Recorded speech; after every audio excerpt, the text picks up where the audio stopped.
श्रीमद् भागवत गीता अध्याय 3 कर्म योग। अर्जुन पूछते हैं, हे जनार्दन, यदि आपको कर्म की अपेक्षा ज्ञान श्रेष्ठ लगता है तो फिर हे केशव, मुझे इस भयंकर कर्म में क्यों लगा रहे हैं? आप मिले हुए वचनों को कहकर मेरी बुद्धि को मानो मोहित कर रहे हैं। इसलिए एक बात बताओ प्रभु, जिससे मेरी उलझन दूर हो सके, जिससे मैं कल्याण को प्राप्त हो जाऊं। श्री भगवान बोले, हे निष्पाप, इस दुनिया में दो प्रकार की निष्ठा यानी दो प्रकार का विश्वास है। एक है सांख्य योग, जिसका रिश्ता ज्ञान से है, और दूसरा है कर्म योग, जिसका लेना देना सिर्फ कर्म से है। अपनी इंद्रियों को वश में कर परमात्मा में ध्यान लगाना ज्ञान योग से होता है, और इसको कहते हैं संन्यास या सांख्य योग। और दूसरा होता है कर्म योग, मतलब निष्काम कर्म करके फल में आसक्ति न रखना। मनुष्य न तो कर्मों का आरंभ किए बिना निष्कर्षता को यानी योग निष्ठा को प्राप्त होता है, और न कर्मों के केवल त्याग मात्र से सिद्ध यानी सांख्य निष्ठा को ही प्राप्त होता है। अर्थात कर्म को छोड़ देने से या उसे त्याग देने से न तो कोई सन्यासी बन सकता है और न ही कोई कर्मयोगी बन सकता है। निस्संदेह कोई भी मनुष्य किसी भी काल में क्षण मात्र भी बिना कर्म किए नहीं रहता, क्योंकि सारा मनुष्य समुदाय कर्म करने के लिए ही पैदा हुआ है। बिना कर्म किए कोई रह नहीं सकता है।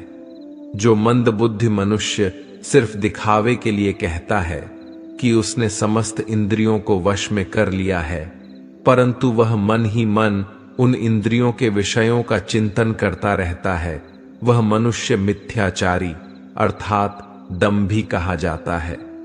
किंतु हे अर्जुन, जो पुरुष मन से इंद्रियों को वश में करके अनासक्त हुआ समस्त इंद्रियों द्वारा कर्म योग का आचरण करता है, वही श्रेष्ठ है, अर्थात वही कर्म योगी है। तू शास्त्र विहित कर्तव्य कर्म कर, क्योंकि कर्म न करने की अपेक्षा कर्म करना श्रेष्ठ है, तथा कर्म न करने से तेरा शरीर निर्वाह भी नहीं सिद्ध होगा। अर्थात तू सिर्फ अपने कर्तव्यों का पालन कर, क्योंकि कर्म नहीं करने से तेरा जन्म लेना भी बेकार हो जाएगा। हे अर्जुन, तू यज्ञ समझकर अपना कर्म कर। जिस प्रकार यज्ञ समाज और प्रजा की भलाई के लिए किया जाता है, उसी तरह तू इस युद्ध को यज्ञ समझकर अर्थात अपना कर्तव्य समझकर कर्म कर। प्रजापति ब्रह्मा ने इस दुनिया की शुरुआत में यज्ञ को रचकर अपनी जनता को कहा कि तुम लोग इस यज्ञ के द्वारा वेदी को प्राप्त हो, और यह यज्ञ तुम लोगों को इच्छित भोग प्रदान करने वाला हो। यज्ञ एक तरीके से हमें रास्ता दिखाता है, हमें कर्म करना सिखाता है। ब्रह्मा कहते हैं कि यज्ञ के द्वारा देवताओं को खुश करना चाहिए, और फिर वे देवता खुश होकर के हम सबकी भलाई करेंगे। इस प्रकार निस्वार्थ भाव से एक दूसरे को उन्नत करते हुए तुम लोग परम कल्याण को प्राप्त हो जाओगे।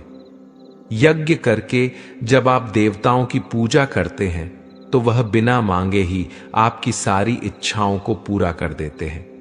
लेकिन जो यज्ञ नहीं करता, उस यज्ञ से देवताओं को प्रणाम नहीं करता, लेकिन फिर भी अपनी इच्छाओं को पूरा करना चाहता है, उसे चोर समझना चाहिए।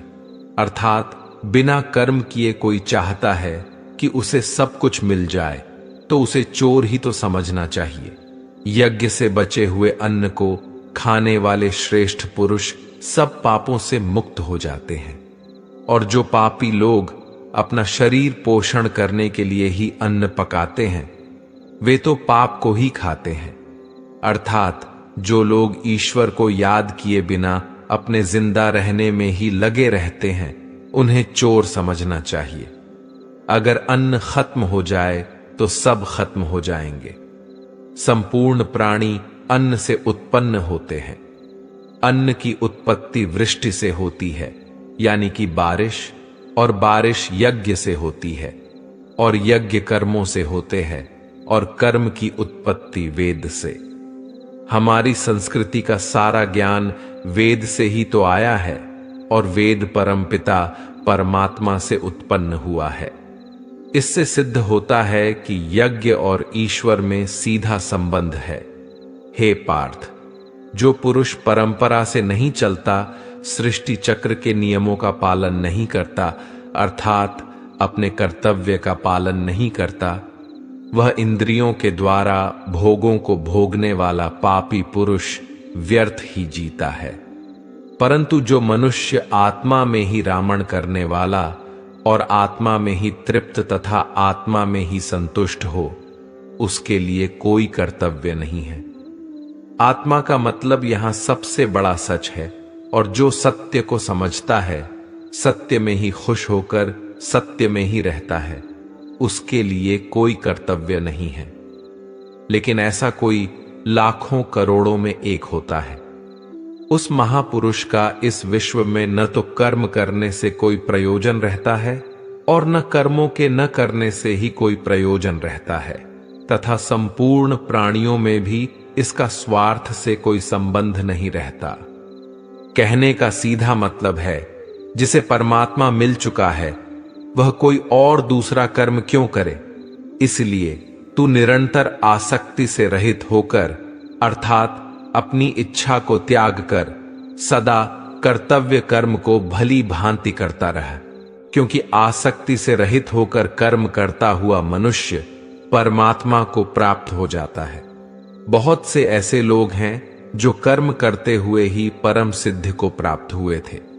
जनक आदि ज्ञानी जन भी आसक्ति रहित कर्म द्वारा ही परम सिद्धि को प्राप्त हुए थे।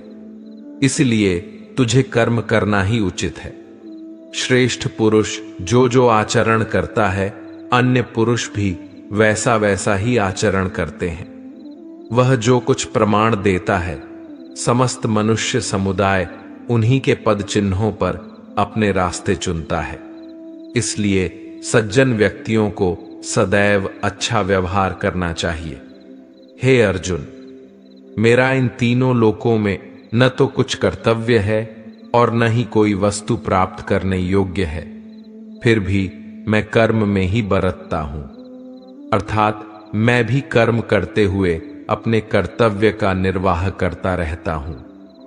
श्री भगवान कहते हैं, हे पार्थ, यदि मैं कर्मों को करने में सावधानी न बरतूं तो बड़ा अनर्थ हो जाएगा, क्योंकि मनुष्य सब प्रकार से मेरे ही मार्ग का अनुसरण करते हैं। इसलिए यदि मैं कर्म न करूं तो यह सब मनुष्य नष्ट भ्रष्ट हो जाएंगे और मैं संकर्ता का करने वाला हो जाऊंगा तथा इस समस्त प्रजा को नष्ट करने वाला बन जाऊंगा।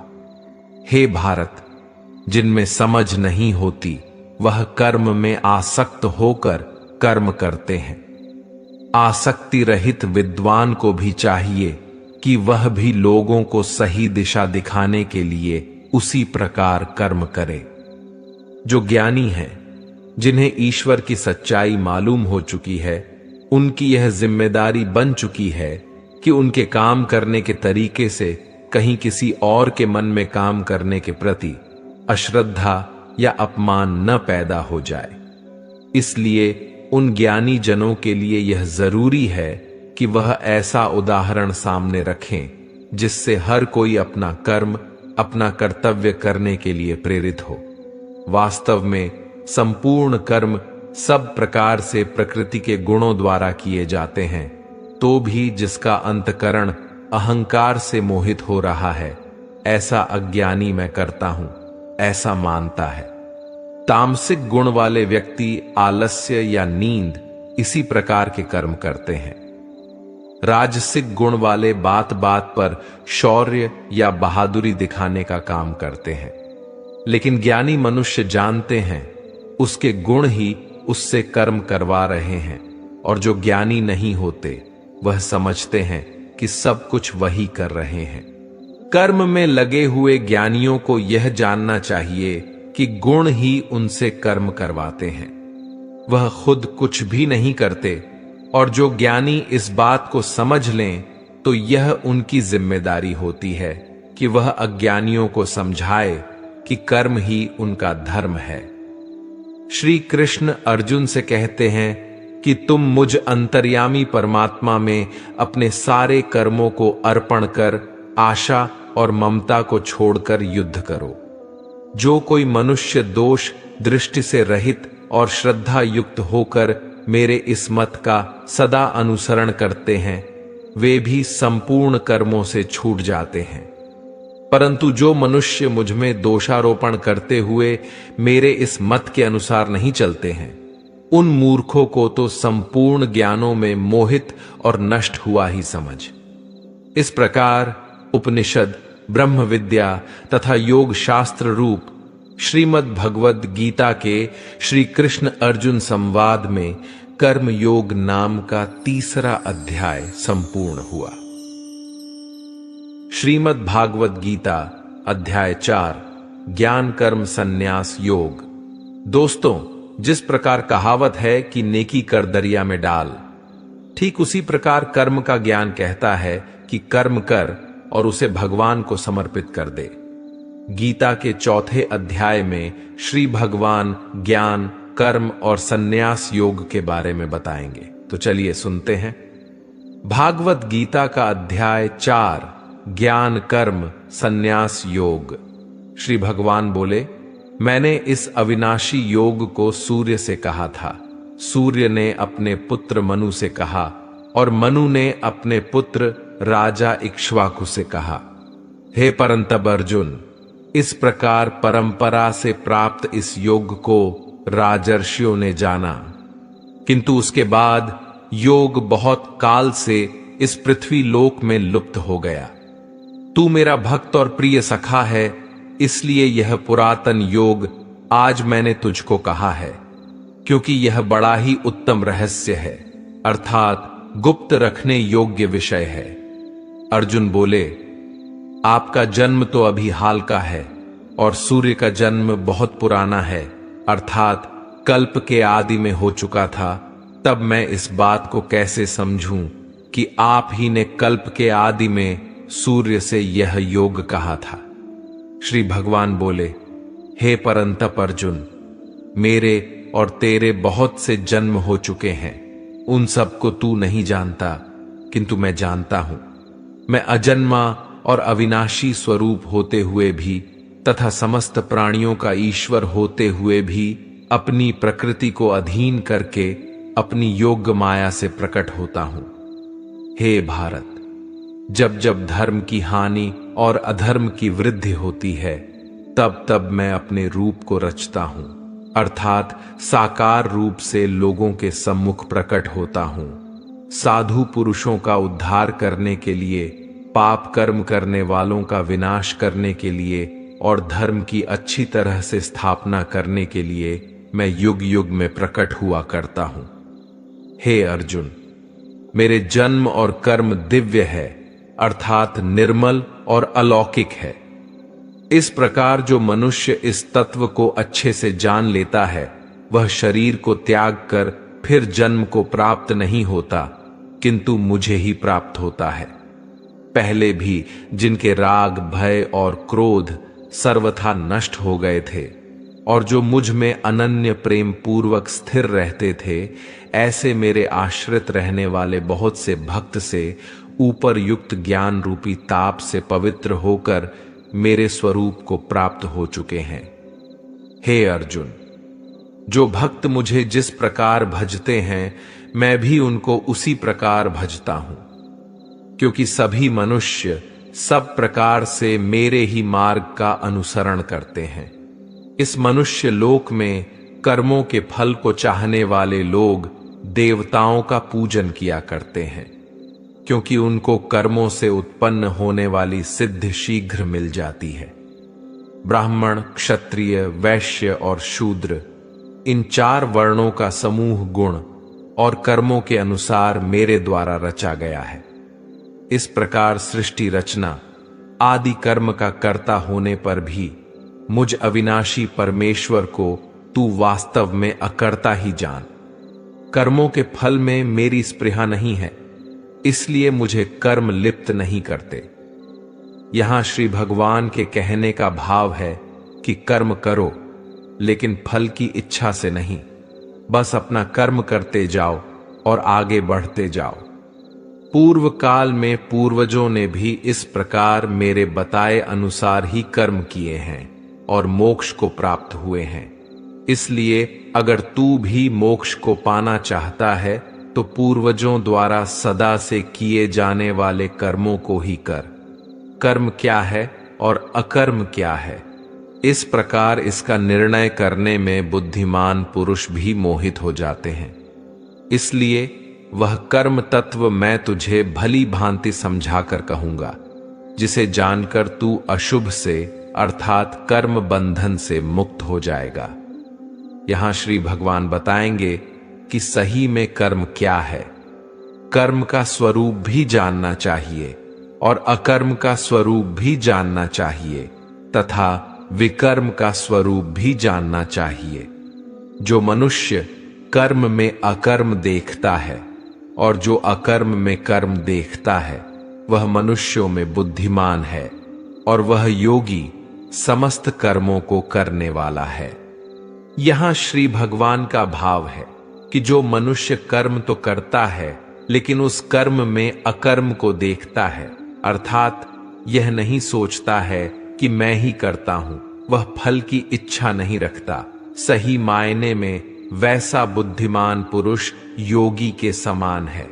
हे अर्जुन, जिसके संपूर्ण कर्म बिना कामना और संकल्प के होते हैं तथा जिसके समस्त कर्म ज्ञान रूपी अग्नि के द्वारा भस्म हो गए हैं, अर्थात जो कर्मों के बंधन से मुक्त हो चुके हैं, जिन्हें परमात्मा की प्राप्ति हो गई है, उस महापुरुष को ज्ञानी जन भी पांडित्य कहते हैं।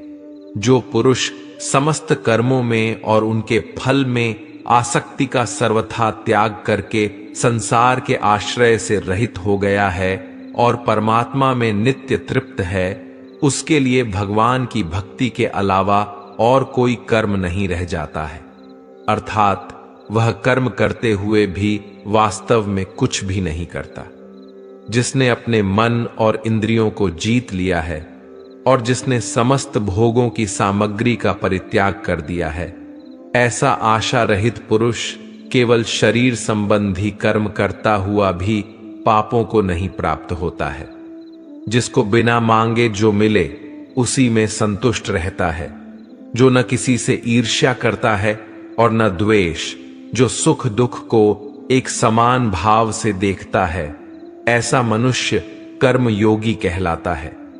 जिसकी आसक्ति सर्वथा नष्ट हो गई है, जो अपने देह पर अभिमान नहीं करता और जो ममता से रहित हो गया है, जिसका चित्त निरंतर परमात्मा के ज्ञान में स्थित रहता है, वैसा कर्म योगी अपना कर्म यज्ञ की तरह करता है और मोक्ष को प्राप्त होता है। जो अपना सब कुछ परमात्मा को अर्पित कर देता है, जिसके लिए परमात्मा ही सब कुछ है, जो अपने हर कर्म में परमात्मा को देखता है और हर कर्म परमात्मा के लिए करता है, वैसा कर्म योगी मोक्ष का अधिकारी होता है। कुछ योगी देवताओं को सब कुछ मानकर यज्ञ को उनको समर्पित करते हैं और जो पहुंचे हुए कर्म योगी होते हैं, वह ब्रह्मा को सब कुछ मानकर यज्ञ को सौंपते हैं। चाहे आप राम, कृष्ण, शिव या दुर्गा या अपने इष्ट को सब कुछ सौंपकर यज्ञ करें या ब्रह्म को सबसे बड़ा सच मानकर कर्म करें, इससे कोई फर्क नहीं पड़ता है। बस यह याद रखना है कि आपका कर्म भी एक यज्ञ है, जिसमें आप उस ईश्वर को अपना सब कुछ सौंपकर बस काम में लग जाते हैं। जो योगी होते हैं वह अपने संयम की आग में अपने इंद्रियों को अर्थात अपनी इच्छाओं को डालकर भस्म कर देते हैं, और जो योगी नहीं होते हैं वह ठीक इसका उल्टा करते हैं। वह अपना सब कुछ इन इंद्रियों में भस्म कर देते हैं, अर्थात अपने इंद्रियों का गुलाम बन जाते हैं। अपनी इंद्रियों को वश में करने का सबसे बड़ा तरीका है ज्ञान। ज्ञान से ही योगी लोग अपने मन को नियंत्रण में करते हैं। जब भी कोई बुरा विचार आता है तो उनका ज्ञान ही उसे बताता है कि उनका लक्ष्य यह नहीं है।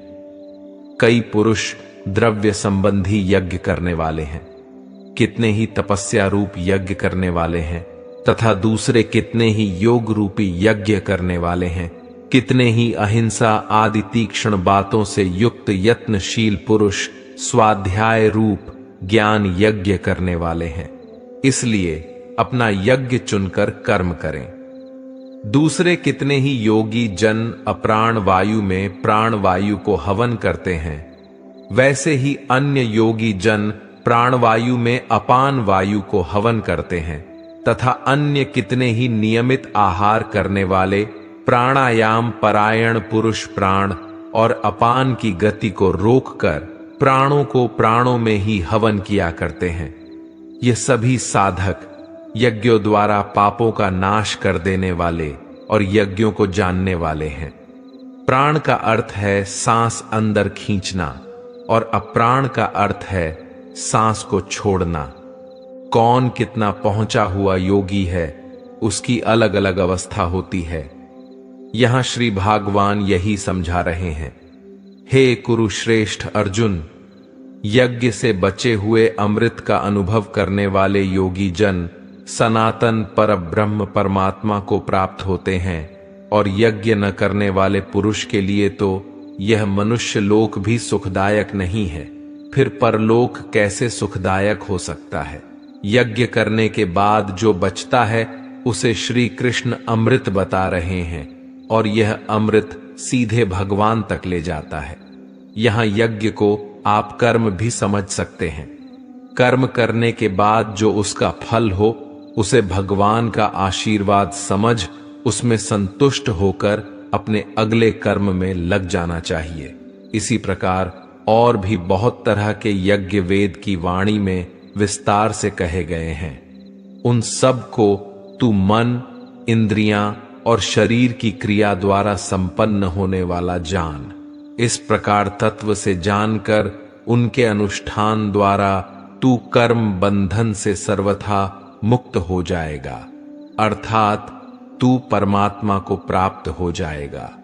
हे अर्जुन, आहुति चढ़ाकर किए गए यज्ञ की अपेक्षा ज्ञान यज्ञ अत्यंत श्रेष्ठ है। ज्ञान यज्ञ वह है जिसमें अपनी इंद्रियों को वश में रखते हैं, अपनी सांसों पर नियंत्रण रखते हैं। कर्म तो करते हैं लेकिन फल की इच्छा नहीं रखते हैं। यह सब ज्ञान यज्ञ ही तो है। ज्ञान यज्ञ हमें सीधे ईश्वर से साक्षात्कार कराता है, हमें उनसे जोड़ता है। उस ज्ञान को तू तत्वदर्शी ज्ञानियों के पास जाकर समझ, उनको भली भांति दंडवत प्रणाम करने से, उनकी सेवा करने से और कपट छोड़कर सरलता पूर्वक प्रश्न करने से वे परमात्मा तत्व को भली भांति जानने वाले ज्ञानी महात्मा तुझे उस तत्व ज्ञान का उपदेश देंगे, जिसको जानकर फिर तू इस प्रकार मोह को नहीं प्राप्त होगा। तथा हे अर्जुन, उस ज्ञान को प्राप्त करके उस पर अमल करके तू परमात्मा को प्राप्त हो जाएगा। यदि तू अन्य सब पापियों से भी अधिक पाप करने वाला है तो भी तू ज्ञान रूप नाव द्वारा परमात्मा की भक्ति करके पाप रूपी समुद्र से तर जाएगा।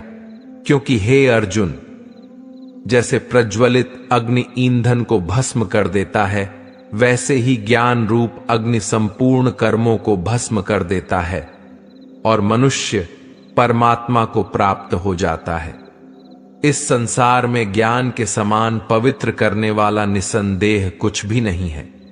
उस ज्ञान को कितने ही काल से कर्मयोग के द्वारा मनुष्य अपनी मृत्यु के पश्चात अगले जन्म में अपने आप ही आत्मा में पा लेता है और वह मनुष्य फिर से कर्मयोग में लग जाता है। अर्थात ज्ञान कभी नष्ट नहीं होता है। जिसने अपनी इंद्रियों को जीत लिया है वह मनुष्य ज्ञान को प्राप्त होता है और भगवान की प्राप्ति कर परम शांति को प्राप्त हो जाता है। विवेकहीन और श्रद्धा रहित और संशय युक्त मनुष्य इस ज्ञान को कभी प्राप्त नहीं कर पाता है। ऐसे संशय युक्त मनुष्य के लिए न यह लोक है न परलोक है और न सुख ही है। हे धनंजय, जिसने कर्म योगी की विधि से समस्त कर्मों को परमात्मा में अर्पण कर दिया है और जिसने विवेक द्वारा समस्त संशयों का नाश कर दिया है, ऐसे वश में किए हुए मन वाले पुरुष को कर्म नहीं बांधते और वह सीधे परमात्मा को प्राप्त होते हैं। इसलिए हे भरतवंशी अर्जुन, तू हृदय में स्थित इस अज्ञान जनित अपने संशय का विवेक ज्ञान रूप तलवार द्वारा छेदन करके समत्व रूप कर्म योग में स्थित हो जा और युद्ध के लिए खड़ा हो जा। इस प्रकार उपनिषद, ब्रह्म विद्या तथा योग शास्त्र रूप श्रीमद् भागवत गीता के श्री कृष्ण अर्जुन संवाद में ज्ञान कर्म संन्यास योग नाम का चौथा अध्याय संपूर्ण हुआ।